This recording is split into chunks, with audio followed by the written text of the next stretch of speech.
এই রকম তসবিহ দানা এইটা এইভাবে ছিঁড়ে পায়ের নিচে নেবেন। কেন? এইটার মাধ্যমে মুহাম্মদ সাল্লাল্লাহু আলাইহি ওয়াসাল্লামকে অপমান করা হয়। আব্দুল্লাহ বিন মাসউদ রাদিয়াল্লাহু তাআলা আনহু একদিন মসজিদে ঢুকলেন। মসজিদে ঢুকে দেখছেন কিছু মানুষ পাথরের দানা জমা করে তাসবিহ গুনতেছে। একটা একটা করে পাথর সরাচ্ছে আর বলছে সুবহানাল্লাহ সুবহানাল্লাহ সুবহানাল্লাহ সুবহানাল্লাহ। একসাথে 100টা পাথর গুনে নিয়েছে এক জায়গাতে, আর ওখান থেকে সুবহানাল্লাহ সুবহানাল্লাহ বলে একটা একটা করে সরাচ্ছে।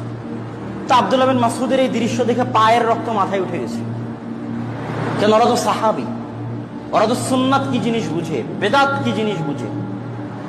পায়ের রক্ত মাথায় উঠে গেছে। তখন উনি বলছেন, শোনো, রাসূল সাল্লাল্লাহু আলাইহি ওয়াসাল্লামের জুতা এখনো নষ্ট হয়নি, আমার বাড়িতে আছে।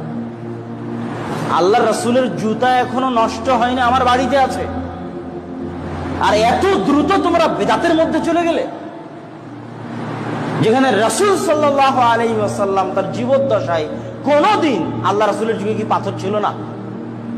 ও তো মরুভূমি, পুরোই পাথর। আল্লাহ রাসূল তার জীবদ্দশায় কোনোদিন পাথর দিয়ে তাসবিহ গুনলেন না, আঙ্গুল দিয়ে তাসবিহ গুনলেন। আর আল্লাহ রাসূলের জুতা এখনো নষ্ট হলো না, তার আগেই তোমরা পাথর দিয়ে তাসবিহ গোনা শুরু করলে। বন্ধ করো এই বেদাত। টিকে থাকতে হবে আল্লাহ রাসূলের সুন্নাতের উপর।